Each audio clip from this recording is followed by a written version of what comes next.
traveled so far, but his voice will be well worth the trip. Alright guys, welcome back to the most amazing gaming channel in the world. Today we're going to be going over the Morrigan. That's the first goddess of the Celtic pantheon. Yeah, let's get on in this, see how things go. If you guys haven't already, go follow the Twitch and Twitter down below in the description box. And yeah, let's get on in it. So the first thing you're going to want to upgrade is going to be your 2. This is going to be just an amazing thing. I love it. Adds a bunch of like Doom, Dark Omen stuff to increase the extra damage and all that other fun stuff. So I go into the 2.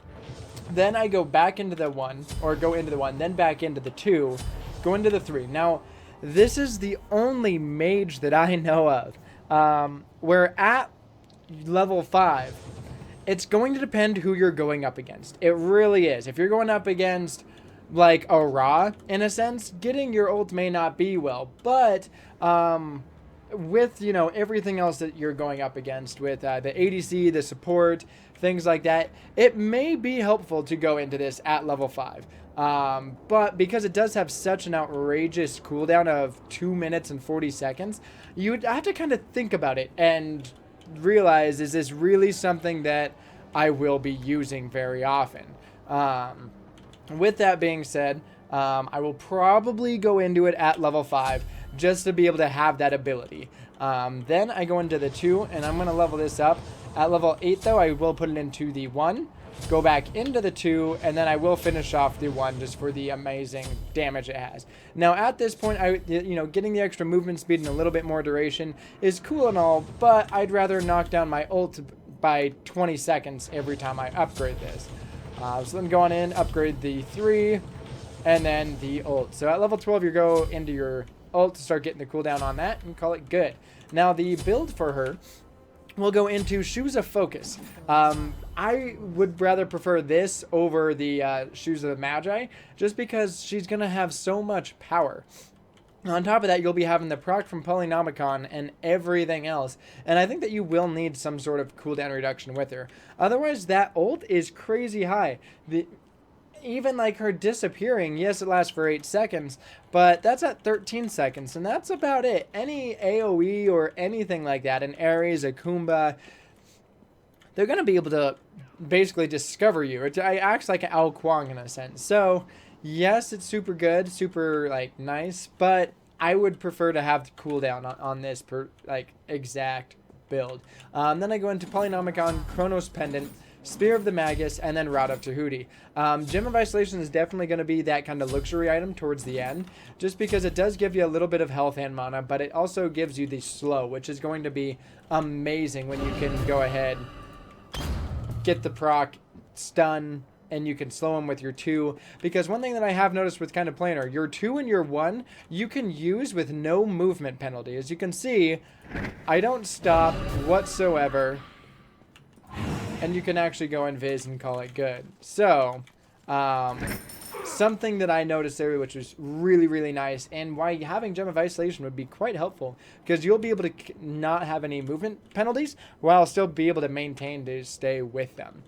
Now the ult, I did want to bring this up as well. You have to, when you activate it, you have to move again. Like if you keep moving, activate Ra, it somewhat works, but you can see how it does work there. So pretty nice. After it runs out, you can start to go. I don't know if that's intentional or if it's supposed to be like a Fafnir ult, where afterwards you're supposed to have some sort of delay, and that's kind of the cost of using it. But as soon as it ends out, you have to let off your W key and start to go again. You treat it like an X-Spell ult in a sense. Where as soon as it's about to go off, you stop and go. Otherwise, you're going to be kind of getting some delay on there. So to actually show you how strong this build is, let's go ahead and get the basically sprint. So you can go ahead, activate it, proc, and they get stunned for an insane amount of damage. Now the combo that I think you will be wanting to do is use your 2, go in, hit him with the 1, and then proc poly. I mean, if you really want, you could go into that. Proc that, and then Like, you will destroy people with that. By going invisible, it will allow you to proc Polynomicon. As soon as you do that, you can go ahead and put your Dark Omen, and then you can get the stun. You can see the stun was doing over 1,000 damage, because this, I believe, does the 755, but you also do get the extra god bonus here, which was that second number. So it is incredibly powerful. And with the fact that you do get a stun with your one, you can basically use a 2 to the 1. This would slow him with Gem of ISO. You then get the stun. And as soon as you do that, you're good to literally just destroy them. You proc Polynomicon, it's another 500. So, pretty crazy. Anyways, guys, hopefully you do enjoy it. If you do, please give it a like, comment, and subscribe. All that fun stuff. I mean, I guess if I wanted to be like everyone else, I would tell you to hit the like button. Please hit the like. I need to beg for your likes.